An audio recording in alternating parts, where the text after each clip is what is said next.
Welcome back to my podcast session, Agency Insider, where we talk about agency owners and the pain which agency goes, especially in the digital marketing field.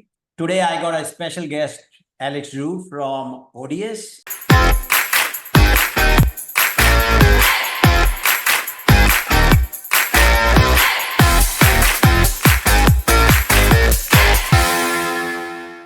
Today, I got a special guest, Alex Drew from ODYS. I hope I pronounce it right. There are a couple of ways to pronounce it. One of it is the original Craig Campbell way, which is ODYS. That's the British way. And then I call it the more international form is like Odis. Odis. Okay. All right. So guys, I have Alex who is here with me. And Alex, can you start by introducing yourself and telling about your journey in the SEO and how does Odis came in life? So I'm Alex. I'm the founder of Odis. I don't really have a lot to say about me, except the fact that I work a lot and the company was bootstrapped, literally with $200 that I borrowed from my sister. I think 15 years ago, because that's where the journey actually started. So I literally borrowed $200 from my sister to buy some domains, buy some H domains and start some sites. And that's how it started, because obviously I had something going on, but that was I sort of like the tipping point, the break point where I actually shifted in the direction, not pure SEO, but more like domaining. And generally speaking, I'm bad at SEO. Like, I don't want to say that I'm really good. Like, I'm bad at SEO. I suck at SEO, but I just try to make SEO work for ourselves and for our clients.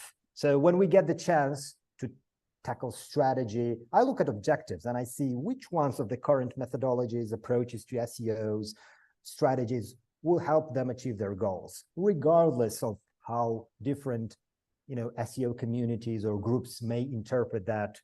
Or it can be like paid traffic, it can be anything, it can be a mix, it can be like a general marketing goal. So more or less, for me, it's more like a domaining side of me than an SEO side of me, even though recently we've worked on some very ambitious SEO projects. So, well, I can make SEO work if that's how you tackle it. So my journey started around 15 years ago. I think way longer than most well-known people in the industry today. It's just that for me, everything I do is a long-term journey. So I've met and lost and met then again and networked with a lot of people throughout this journey. And some of them I still have in my contact, some of them completely gave up on it. But, folks like James Dooley, for instance, folks like Craig Campbell, folks like Matt Diggity, yourself, who've been for a very long time in the industry, they just view this as a long-term journey career. So whoever stays in the game will end up staying in the game, because at some point, if you win or lose, it's your decision. And the decision is, I give up, I go out. And one example I have is 2012, when Google launched their Penguin update. And up until 2012, everyone was very heavy on exact match and partial match anchor text. This is how everyone ranked, right? So, and when the update came, everyone lost their sites. And some people thought like, well, that's the end of the world. I'm going to give up on it. And even me, I went into paid traffic for like 3 months. But then again, it's not the end of the world. Like, you take what's left, you take what you learned, and you move forward. And every single person I know who managed to recover and even more had the tools, the strategy, and the mindset to stand up every single time they fall, have succeeded. Literally, no one failed.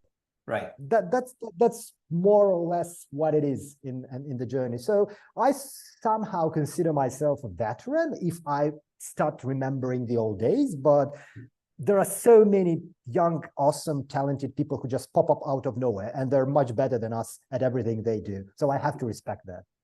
Yes, absolutely. So do you have any other business or just Odis?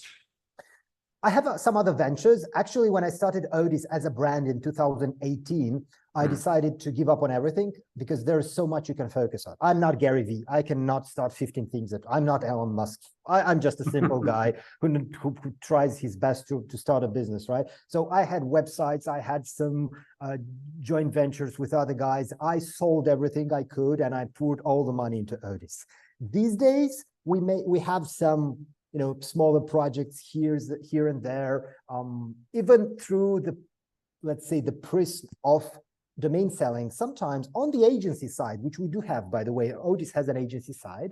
Someone may be keen to invest in our domains or acquire them, but they don't necessarily know what to do with them. So the question is like, Alex, can you guys as an agency, as a team, help us achieve these goals, these objectives with your domains? And then obviously if you have capacity, we can help. And that's a means to sort of like help with the add more value when it comes to using these domains successfully. So right now, not much except Odis, but I kind of sleep at night, if you know what I mean. Right, I do know.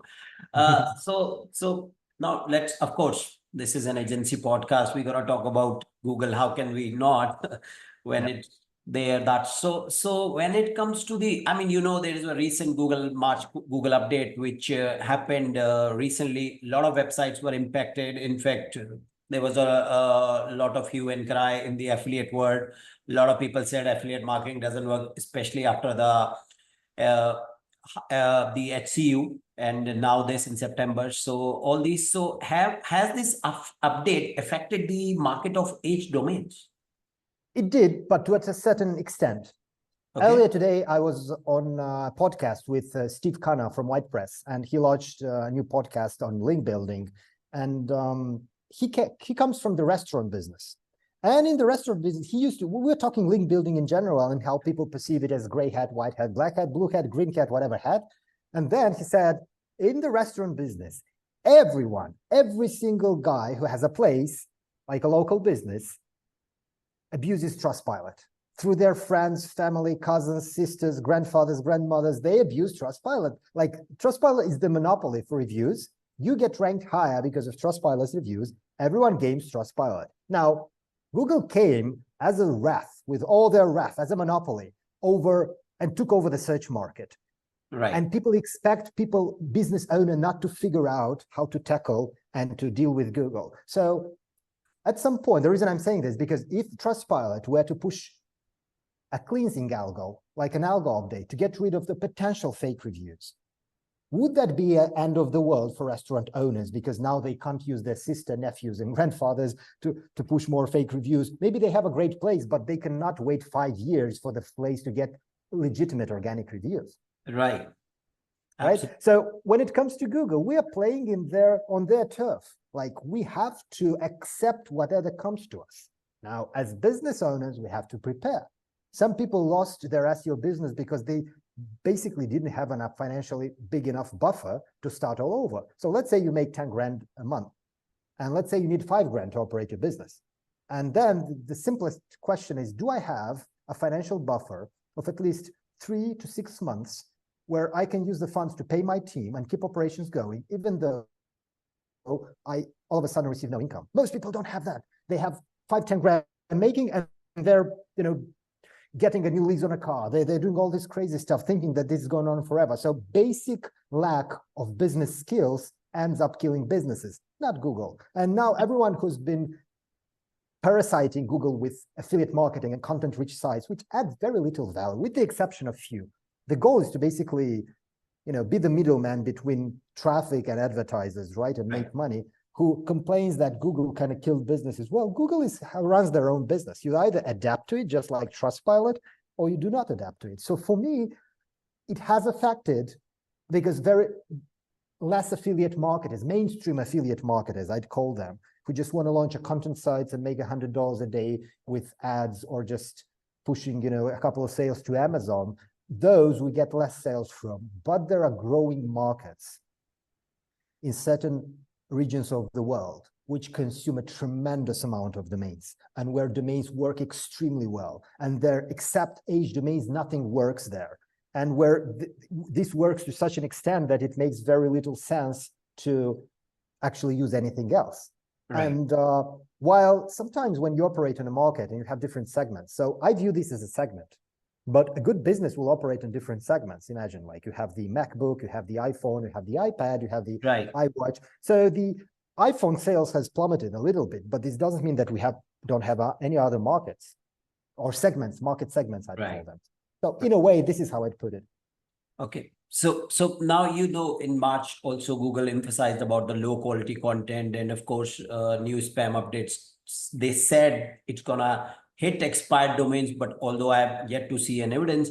So is there a way you guys have adopted to ensure that the domains you provide meets the new standards, or some parameters you introduced? I think Google has somehow copied what we have been preaching for years. But the problem is we're a very small company. So if you were to kind of compare the share of voice of Odis versus Google, Odis would be like a blinking star somewhere and Google will be the sun, right? When they say something, everyone hears it. When we say something, we basically have a few friends and maybe a couple of authority figures within the industry that might amplify our message. And we have been preaching for years, guys. We are number one at due diligence. The percentage of accepted domains in the marketplace, we have a sell your domains program, SYD. Well, you can list your domains for sale, is 0.4. So basically you need from 100 domains, well, barely a domain would pass and we check for everything like trademarks, due diligence, previous abuse, repurposing, everything. Like if you want to start a website, you'd rather check all those things. So basically what Google says is do as Odis has been preaching all these years, like, because at the end of the day, if you check, none of our domains have been abused, repurposed, we're against that. Right. So like, and that's the claim because they say don't abuse aftermarket domains. Well, obviously you also say don't abuse them, but I cannot control how people use them. Just like they have AdWords accounts and everyone is buying a fake AdWords account and fake virtual credit cards and running gambling in countries where it's illegal through fake Google AdWords account, and Google is saying don't do that, yet they take the money. Yes. Which is again not a problem. Everyone has to run their business, but just saying that it is what it is, right? Yeah. Everyone has to make money. Just like how Google used to say EMD doesn't work and EMD does work. It does work. Kind of same thing. Right. Exactly. So I mean, SEO and H domain had a unique relationship because Google, I mean, of course, when the Penguin update came and everything, then it became very tough for new websites to rank.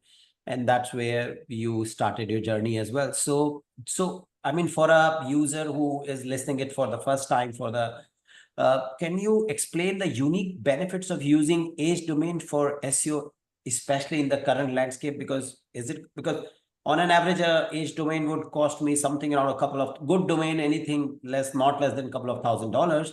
So what do I get? What is the benefit of using an H domain when I'm trying to start my business, keeping Google in mind? Back in the days, like 3-5 years ago, I think most people who have objected buying from a reseller, as some might interpret Odis, even though we're sort of like a marketplace. So if you're listing your domains, we're a marketplace. We're not reselling your domains. We're just facilitating the sale, right? And they would object that buying from GoDaddy would give you better margins, would save you money. Nowadays, as you said, like a good domain will cost a couple $1,000s, and prices have skyrocketed. For the domains of similar criteria, GoDaddy is actually higher priced these days because the auction system facilitates them inflating the price, whereas the average price of a similar domain in Odis is around $2,500–3,000. In GoDaddy, it can go even higher just because of it's a bidding system. It makes people want to bid more to win. So, and you also don't get the stress of being overbid and staying up late bidding for domains. That's one thing. In terms of the benefits, look, it really depends on the objectives. There are at least 3 different scenarios where you can successfully use H domains, and it really depends on the business model. But let's tackle it from, I want to launch a new site. Do I start it on an H domain or do I start it on a new domain? So if we see the domaining world from general perspective, if you want to launch a marketing agency and you want to call it traffic.com, well, you cannot hand register traffic.com. If you had the chance to register it in 1993 or 1994, maybe you have registered. So in other words, there are no good domains available for registration. All the good domains available for registration are either new GTLDs, like .page, whatever, .investments, which are in .com, right? Or you have to use like naming hacks, sort of like odysglobe.al for Odys Global, or you have to go like mydegreesonlinebest.com, which is not really a great name. Right. So the reason to choose to look in the aftermarket for domains is like when you look for a unique car, like those 70s Ferraris aren't made anymore. You cannot just buy a new one. You have to look in the aftermarket, you have to find, just like so same goes with a domain. The only reason you choose a domain from the aftermarket is name uniqueness. So I could give you the example of transferwise.com rebranding from wise.com. They couldn't have registered wise.com. They had to buy it from the aftermarket, which happened to have an enormous amount of backlinks, which they took advantage of. So if you looked at TransferWise or wise.com in Ahrefs, you will see like a spike in rankings after the rebranding, which was a 301 redirect, basically. So that's the reason. Second of all, if you are SEO savvy and you understand the benefit, not only you will use the name to your advantage, you will also use whatever it comes from. And it comes with trust. It comes with almost impossible to replicate links. It may come with traffic. It may come with type-in traffic. Wise.com had a lot of type-in traffic because it's a great name, short name, pronounceable. And I think even for SEO, the biggest advantage is that you can temporarily, at least temporarily, shift your mindset away from link building. So focus on building a great site, a great business, which has a foundation of links. Focus on a content strategy, focus on user experience, focus on, as Google say, great content to begin with, because the main problem is, well, SEO is sort of like off-page, on-page, and user behavior. So when most people start, if they, let's say you have a $10,000 budget to start a new online business, you will use 5 for links, basically, or paying people to get links, or whatever the means to acquire links, and the other 5 for content. Whereas with an H domain, you kind of shift away from the link building mindset, at least for 3 to 6 months, if you're playing a long-term game. And now you can really focus on your users, on building a newsletter, on content, on scaling, which I think is a distinctive advantage. And that mind shift alone, the mindset alone is of great value. And very few people understand that. They think that it's just a means to rank higher. It just means to rank high in a way, but it also saves you time and money and resources and help you focus more on the actual business. Right. Now, so that's a great point you said, of course, and I'll especially the idea you don't have to go mad buying links. You could focus on content, good web design, because at the end of the day, what user do on your website when it lands is far more important than how you rank. I still exactly. Yeah. Exactly. Yeah. So you've been in this business. Could you share some success stories? I mean, if you are allowed to do so, about some client who had a great improvement in their business or substantial improvement in the SEO performance using age domains brought from you guys? Yeah, there are a couple of case studies being shared around. I could probably reference some of those, but usually, you know, due to how, generally speaking, success stories are perceived in the SEO world, everyone wants to copy that. So usually even clients that were able to help a lot, they kind of insist we don't share their websites. There are lots of websites that are doing well, but I would rather talk about business models. I could probably mention a few here and there, but the way to basically, you either buy an H domain with a great name that you like. And our current CMO, Andre from Croatia, he was the founder of Investors Club. It was a marketplace of buying and selling online businesses, just like Empire Flippers. And he was also the founder of alphainvestors.com, which was the agency side. And he also launched an online business and site management agency on buzzlogic.com. Now, buzzlogic.com, he ended up buying from Odis without me knowing. So he's currently Team Odis, but like 4 years or 5 years ago when he basically logged into his Odis account, he added BuzzLogic to cart, which apparently was a domain name that was selling. and he bought an entire agency on it. Now, the reason I mentioned buzzlogic.com is because I'm really proud of what he did. Unlike other affiliate marketing story, which is just slap a shitload of content and hope it ranks to make money, this one is a legitimate business. He actually started on a great domain name. Now, I think 2 or 3 years ago, he sold his entire portfolio. So Investors Club, Empire Flippers, and basically he exited, right? And at some point he got bored, so he wanted to join our team just because he's a great marketer and he helps us out just out of boredom, not because he needs the job. He's just a great person and we're really, really lucky to have him. But that was a great success story because he ended up building a legitimate business. And as far as the content strategy, I think he ended up having a great blog with content and things have gone up. Now, if you look recently, those who bought the entire portfolio, I think they killed the site because they don't know what, because getting ranked and staying ranked is one thing, but constantly growing is much more difficult. Yes. So I could probably share that as a case study. And there are a couple of others. That was a case study when they actually bought the domain and built on the domain for 2 reasons. First of all, great sounding name, buzzlogic.com. I don't even have to spell it, like buzzlogic, logic.com, 2 dictionary words, great name. And second of all, it had a great backlink profile and it made things much easier for them. They wouldn't have to invest thousands in buying links or getting kickstarting from the very beginning.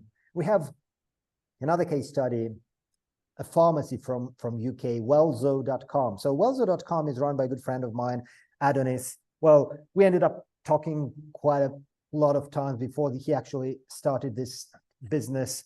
And he wanted an H domain, but he couldn't find one just as great as BuzzLogic for a pharmacy. So he went to brandbucket.com and bought wellzo.com.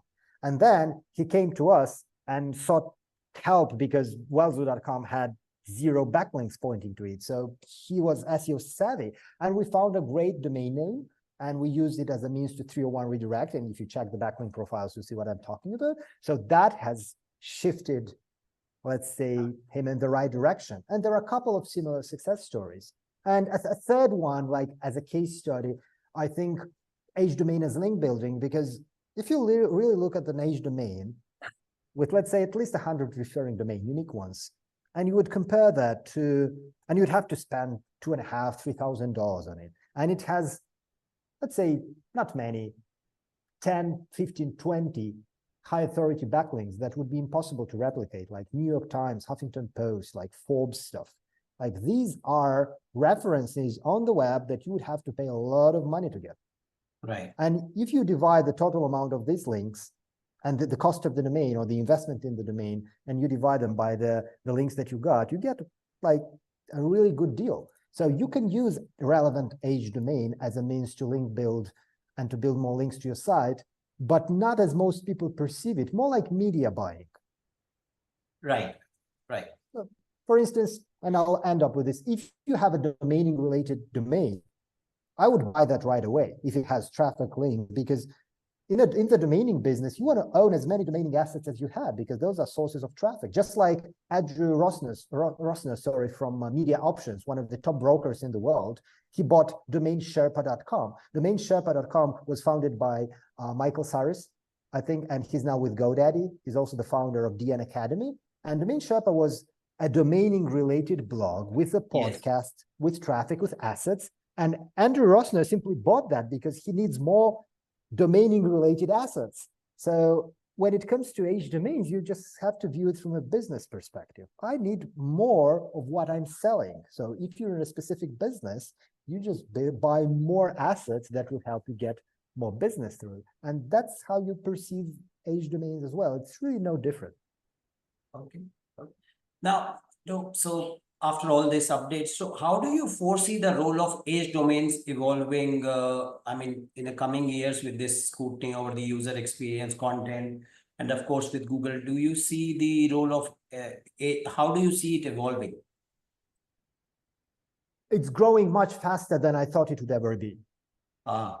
And the pricing that you see, the skyrocketing in pricing at auctions is the best example or the best proof of that.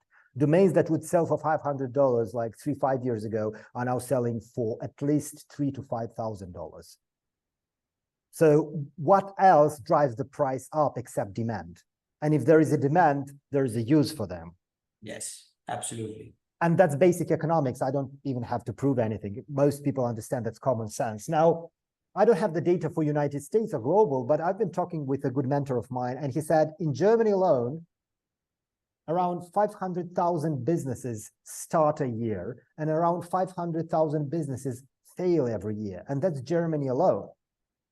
And maybe there is a percentage that kind of stays in the business. Now, all those, and these days we're talking about the digital era, we're talking about AI, all those businesses, with a very few exceptions, they register domains and they try to amplify their marketing efforts. And all good marketing efforts result in links. And links is what forms an H domain. Now, obviously, we have a lot of H domains coming to the aftermarket. And that's just Germany alone. And that's one of the top economies, G7, right? But you also have United States and you have other geos.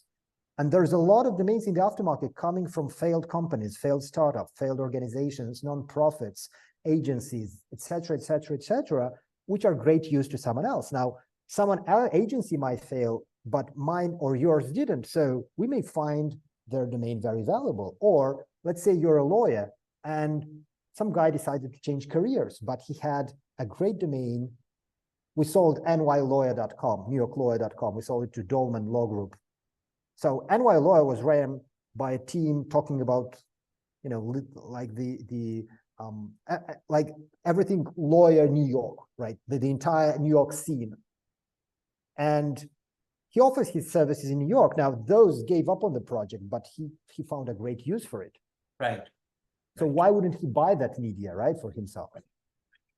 So I know a lot of affiliate marketers are listening this show. So, and of course, affiliate marketing and trust issues after this recent update has caused a lot of trust issues in affiliate sites. I mean, not just because of H domain, people have given up on affiliate site because of the Google helpful content update, which nobody till date has been able to recover. And now then the March update where AI hit. So just for those affiliate marketers, how do you think can they affiliates leverage H domains to rebuild credibility and improve their rankings? And first of all, can they still do it? So look, I think Google doesn't have a problem with H domains or any type of domains. They have a problem with their reputation or certain business models being abused to an extent where their reputation suffers. For instance, they don't care about H domains or new domains. In fact, if you were to compare the total amount of affiliate sites ran overall in existence, I think H domains would be a very small percentage of that. More are just on brand new domains, which have been grown in time. So does this mean that Google hates new domains or whatever domain? No, they have a problem with the business model because it makes them look bad. So let's take even basic like keywords, which are very famous. Let's say best sneakers or best sneakers for running. If you Google best sneakers for running, I'm not sure what pops up, but if you have Forbes popping up, even though Forbes is like a financial site, Google doesn't look as bad as if number one would be mine or yours, your blog with, I'd say, less than average web design and with no real credentials and with no real skin in the game of business. And this doesn't make them look good. So at the end of the day, if affiliate marketers running websites would make them look good and still make them more money, they wouldn't push for that update. But it neither makes them money nor makes them look good, in which case this is a problem they have to solve. Now, why do people choose affiliate marketing? That is the first question that we have to answer. Well, because of very few responsibilities. All you have to do is drive traffic. And if you're good at driving traffic and understanding which keywords convert, you can make money. No operations, no supplying, nothing. Right. It's very easy. No logistics, right? No logistic. It's no agency. You can do it from your bedroom, right? Yes. It's a very lazy business model. There is no skin in the game. You don't have to issue any refunds, right? You don't have to handle anything. You don't have to handle customer support. It's not a real business, so to speak. It's sort of like parasites, writing parasites, because there is the difference between a LinkedIn parasite and your affiliate blog. It's still a parasite. So Google doesn't like when there are sites not representing real businesses, where people can write reviews, complaints, interact with real business, pick up the phone, call somebody. Yes. And so I think the main problem that affiliate marketers have to understand is how Google perceives them as a business. We have a good client in US, he's in the lawn care business, and he's very successful with using 301 redirects to power up his site. But if you check his website, I may share it with you privately, just out of curiosity, you will see that he's a lawn care business. He actually provides as a service. He also has a lawn care academy where he teaches other people how to start their own business, where you have to pay a fee, and he's very successful. He has a 60,000, last time I checked, YouTube channel where he actually shows them how to do it. Besides that, he has an e-commerce site, same site, all these on the same site, 3 business models, an e-commerce side of the business where he sells pesticides, insecticides, weed killers. And for the products that he cannot source or fulfill himself, he actually recommends them for Amazon and has a content side of the business where he actually links to Amazon and makes money as an affiliate. If you check past 2 years, you will see nothing has affected him. All these updates. And the difference between his content and affiliate content is no difference. Like there are a lot of affiliate sites with very good content. So the problem is in the business model. But he puts himself out there. He has legitimate social media accounts. I think he drives more traffic. And by the way, the multiple traffic sources is a very important signal to Google. If Google sees that you only drive traffic to SERPs, most likely you're trying to gain them. If they see that 30, 50% of your traffic comes from YouTube, most likely you're a real business. There are more signals. So overall, he hasn't been affected at all. But he has a real business, real LLC, real address, puts his face out there. He answers his phone call. So Google kind of feels, I wouldn't say it empowered, but they don't feel shy from ranking such a site because this is a real good business run by a legitimate business owner. With affiliate markets, it's the total opposite. That's why they will always get hammered, because I'm not saying their content is bad, but there is very little value. And there is no one picking the phone. That's why Google doesn't like it. So it's more like if you still want to be in affiliate marketing, it's not going to be a lazy marketing. It's not. It's definitely it's not for the lazy guys. You really need to treat it like a business, not just like another website. Those times are over. Yeah, definitely. Now we heard about a lot about the SGE and the search generative experience, which Google been trying, of course, in trying different way. Do you foresee the landscape of SEO and affiliate marketing, and of course these things changing? And I mean, of course, with every new thing there are challenges as well as opportunities. So what do you see with these compared to age domain? How it is gonna turn out? I think every single niche where a website is required will be able to use an age domain. That's not an issue. But with SGE and with anything that implies instant answers and AI, I kind of think that makes sense, because my daughter, she's 5 years old and she's not typing in the queries. She's voice searching. I taught her how to voice search. So she's voice searching. Me, myself, I think a couple of months back, she said, "Daddy, can you cook me some rice?" And I know how to cook rice, but I want to double check if it's like 16 minutes or 18 minutes, so I have to boil it. So I really needed that time. And then how long do I have to cook rice? And if I stumbled upon an affiliate site where I have to go through the answer, like for 30 seconds to find out that it's 18 minutes, that would be a bad experience. And I kind of Googled, how long do I have to boil the rice? And it's 18 minutes, problem solved, set, done. Now we're going to eat in 18 minutes. So what I'm trying to say from a user perspective, and just everything is so fast paced, that's a necessary thing. And we have to all adapt to it. However, if I want to look for a very specific product or service or expertise or review, I cannot rely on Google because, well, I might need someone else's opinion. Or if I want to read specifically your site or your blog because you're an expert, or you may be a physician or a doctor or an engineer or an AI expert, I want to go directly to your blog, in which case you're going to need an age domain, you're going to need a web presence. You cannot just rely on Google or other AI bots scraping and interpreting your content. So a web presence is still necessary, especially when talking about brands, because that's an informational keyword. How to cook rice or how long to cook rice. But when we're talking about buying queries or even brands, well, Google is trying certain things, but I think at the end of the day, if I want to go to page traffic and I'm going to do a query like age domains pagetraffic.com, because I know you have a good article on age domain, well, Google cannot hide that from me, else Yes. that is a bad user experience. And overall, their market share will shrink because they're not satisfying the search query, right? So I think there is still a good place for domains in general and age domain. And it's still too early because a lot of people were scared that websites are gone. Well, websites cannot be gone for as long as brands exist. Right, right. So, with SG comes the AI, and of course, with the AI coming rapidly into SEO, has AI influenced the way you guys evaluate and utilize age domains? Have you used some aspects of it?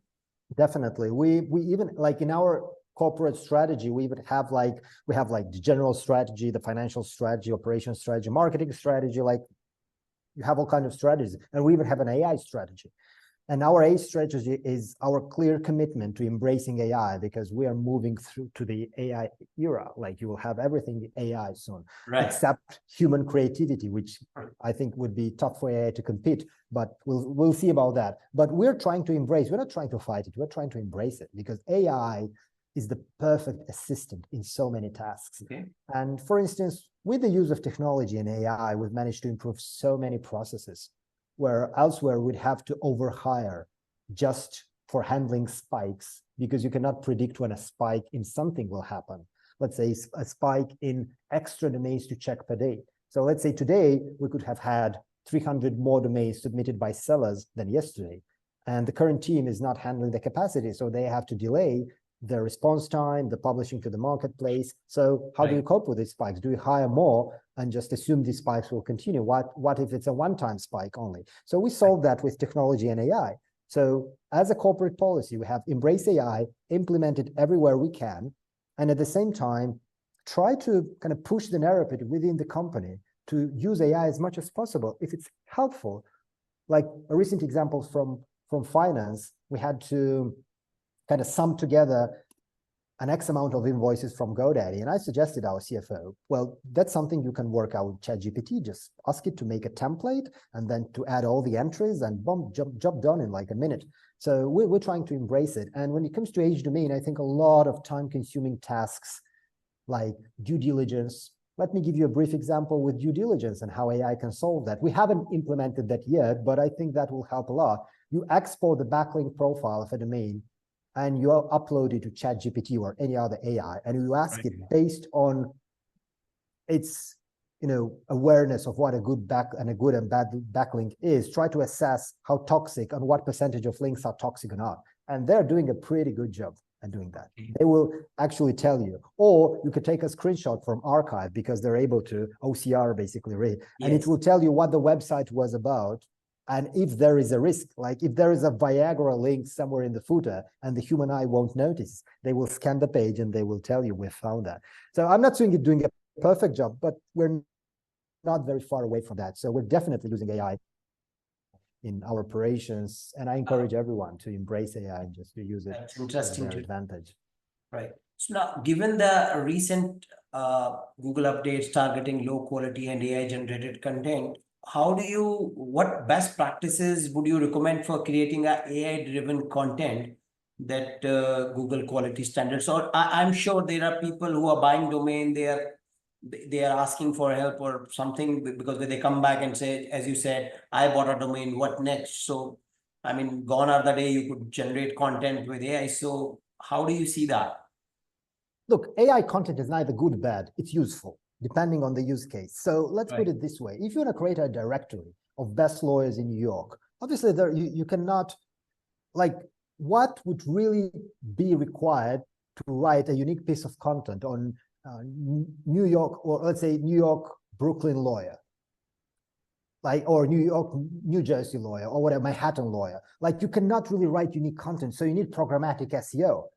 Because if you're selling space and you're trying to really classify the best lawyers based on legitimate reviews, just like Trustpilot does, and you want to build, this is your startup, you'll gain funding. So why not use AI to actually mass create those pages for New York or for nationwide? Like, that wouldn't be a problem. So is it bad? Of course not. Is it good? Of course it's good. It's helpful. It will take, like, how would you otherwise? Would you do it manually? Would you hire 100 people and then fire them because you no longer use them? No, you're going to use AI to masquerade those pages because the intent is good. And someone searching for good reviews for a lawyer in Manhattan they will find a page which classifies good lawyers, but that page was AI programmatically created, which I think is of great use. On the other hand, if you plan to mass create content just to spam Google, well, why would you waste your time and their crawl budget for something that sooner or later will get indexed, unless your strategy is like short term? It makes very little sense for long-term projects to just put in the quality, because at the end of the day, we have so many cases where people buy age domain, they rank fast, but getting ranked fast is easy. Staying ranked is hard. Back in the days, you could stay ranked longer because they didn't have all these algos for interpreting user behavior. These days, if I have page traffic ranked #1, pagetraffic.com for age domains, and all of a sudden I pop up at #1 or #2 with, let's say, Odis Global, but your experience is better. Your site is getting a lower bounce rate. Your content is better. People click around. They actually fulfill whatever intent they have on your site. While my site has a high bounce rate, people go back to the SERPs. Well, I will get demoted, and not because of the age domain, but because of the user behavior. So Google can do that really fast these days, especially if you don't understand intent. So getting ranked is easy, staying ranked is hard, and not necessarily because domains do not perform or there is some kind of magical thing which ranks and then tanks you. No, it's you're not fulfilling the intent, and that is the main thing. You're not delivering a good enough user experience. So we call it now in our, when we do, I do tell them same thing, which we do. It's more about the search experience optimization rather than the SEO. It is SXO. So it's not you rank and it has to be something related as SXO, which we've been pushing to our clients. We've been telling it's not that we are trying to upsell you, but get a new web domain, get a new website design. It's just that the bounce rate has to be really low, and with the Google recent those leaks, we know that it matters, right? It does matter. It does matter. Yes. So those are wise words. Now moving out to affiliate marketing, of course, we talked about. Let's talk a little bit about, as I know you manage quite a lot of remote teams in quite a lot of locations, and you have quite a good experience in. What advice can you offer to effectively managing and motivating remote employees? Particularly in a tech-focused industry like SEO, which more is to do with all the time working in front of a computer and a remote employee. So what do you advise? That's something that you should pay attention to. I mean, the industry itself, that it's IT and tech-oriented and SEO, and it involves remote. But at the end of the day, it's pure human psychology. Good management is understanding humans around you. And if you're in a leadership role, you have to understand what makes people tick. And based on what I've been told and taught and studies, well, there are three things that really matters in a company. The first one, you have to pay people well. This means that the corporate financial goals and the personal financial goals have to be aligned. No, I'd rather put it the other way. The first one is you have to give people respect, because you can pay them well, very well. They can ask for X, you can give them 10X or double X. Right. If you don't respect them, if you humiliate them, if you push them, if you stress them, if you burn them, they will not stick regardless of how much, because they want to be happy. They want to enjoy life. They don't want to be like most people who want to be employed. They do not necessarily have the same ambitions as someone leading or founding a business has. So you have to be really careful with that. So respect, number one. Number two is obviously pay well. You have to pay well. So even that implies paying a little bit more, or sometimes aligning the financial goal of the companies and paying bonuses from performance, for instance. If the company made more net profit this month or this year, why not take a small percentage and just share it with everyone? Let them feel ownership. And on the other hand, if the company didn't perform, then you have a reason why you won't be getting an increase, why we have to think of ways to get out of the mess. So it works the opposite way as well. And the last thing, obviously, they need direction. They need to be shown which way the company is moving. So regardless if you're running a factory or an SEO remote team or a tech business or an AI business or an SEO business, they need direction. Where is the company moving? Where will Odis or page traffic or your YouTube channel be in 10 years, in 5 years, in 3 years? They really need direction, because most people who want to be employed, like this is the lifestyle they seek. Well, regardless how good they are, they still won't make the top decisions in the company. You will.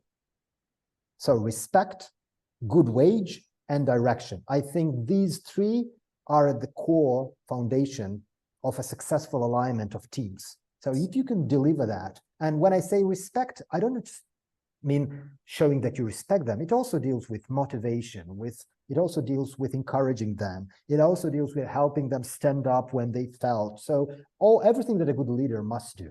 So these are, I think, in my opinion, the three things which really make the difference between a successful company who's constantly growing and someone that is struggling and has to do more HR and recruiting and hiring, because good companies rarely fire people. That's one thing that I've noticed. And I think people are the most important assets in a company. So you can optimize costs elsewhere, but don't fire people. Find them something to do or use them to get you ROI somehow. I mean, there are ways to do it. Train them, give them additional skills. Yeah.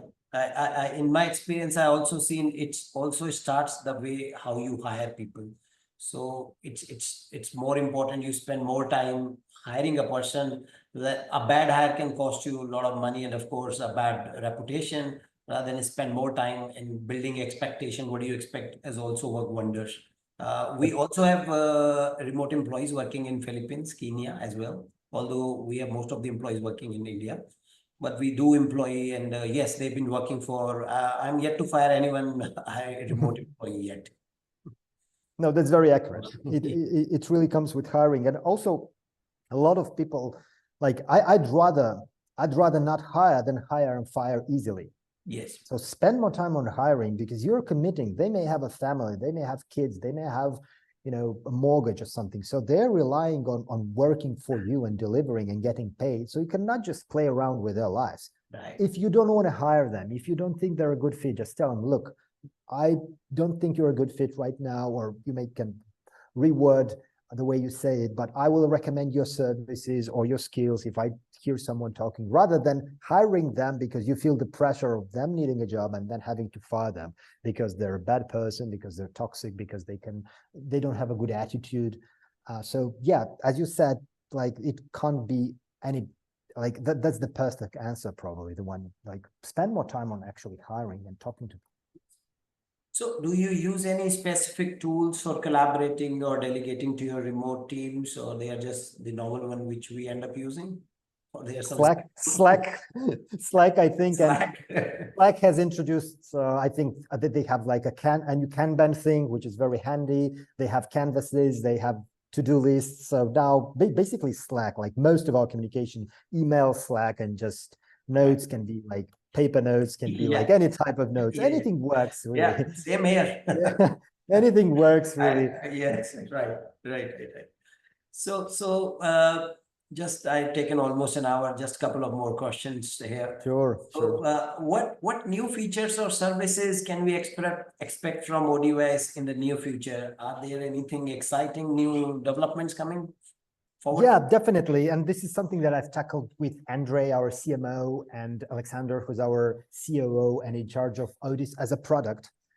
They have to enhance their communication with our audience because there are so many awesome features being launched, especially on the back end, but people don't know about that because they're just delivering internally and they're shy. Whereas I don't mind them even having a monthly newsletter where they simply announce new features.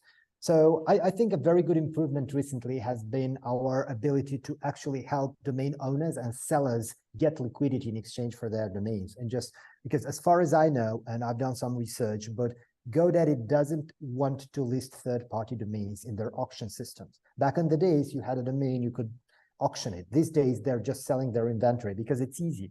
Like we know, we have a couple hundred active sellers right now, and these are people who have more than one domain. Everyone else just have one domain.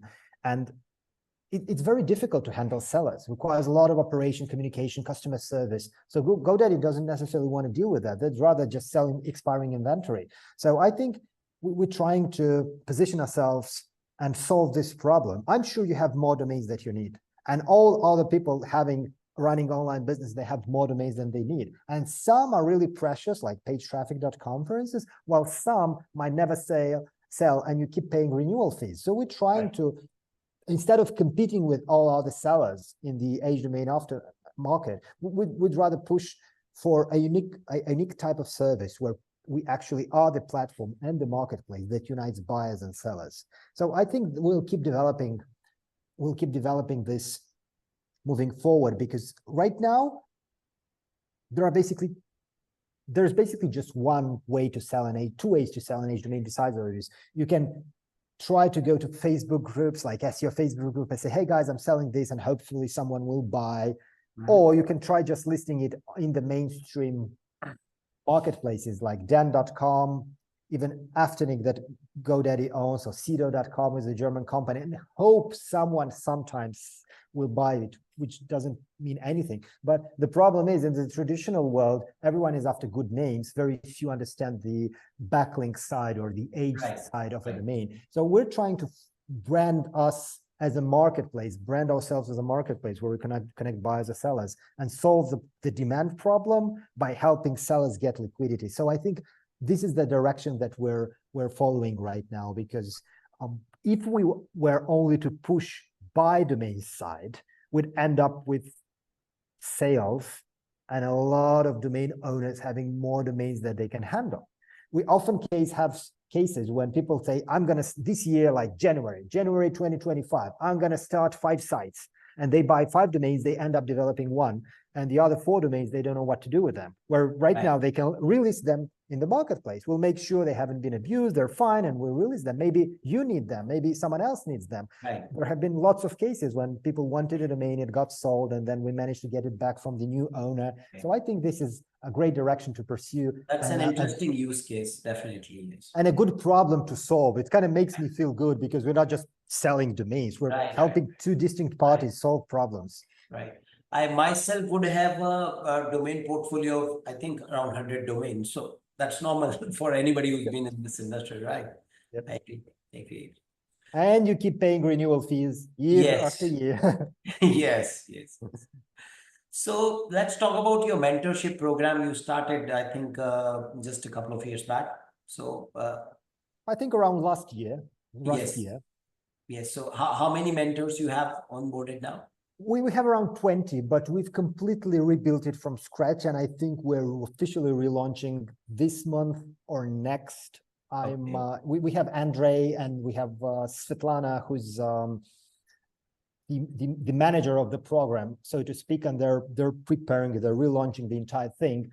And the mentors program is just my attempt to kind of filter through the experts of the industry, because there are so many so-called experts and there are so many awesome people who really know and they have experience. And beside that, it's also an attempt to keep in touch with people, to make them sort of like part of our network. And most of those people are people that I can personally vouch for. And we have a system to actually recruit. You cannot just say, I want in. Well, there should be something to your name which makes you eligible to call yourself a mentor.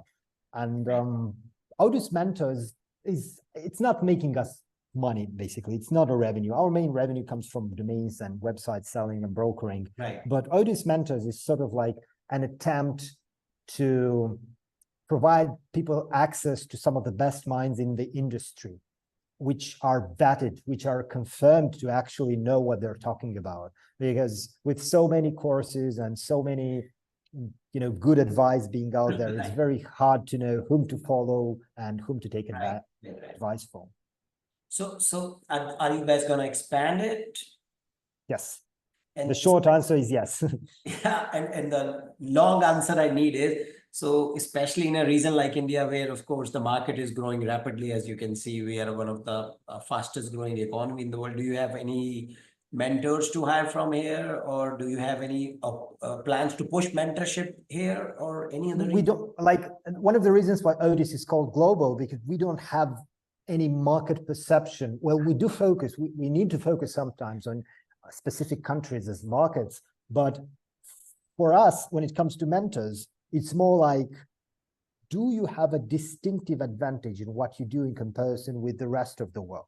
Are you really good at something? So when you're really good at something, I don't really care where you're from. You can be from Indonesia, India, Japan, Argentina, Pakistan, anywhere in the world, really, like Alaska, like you can work remotely. You can, like, if there is something unique that because we don't want to have 100 people who are just good at link building. 100 Right. mentors. We need you to be good at something very specific, because every single mentor that we end up accepting into the program is a mentor that is really good at something specific.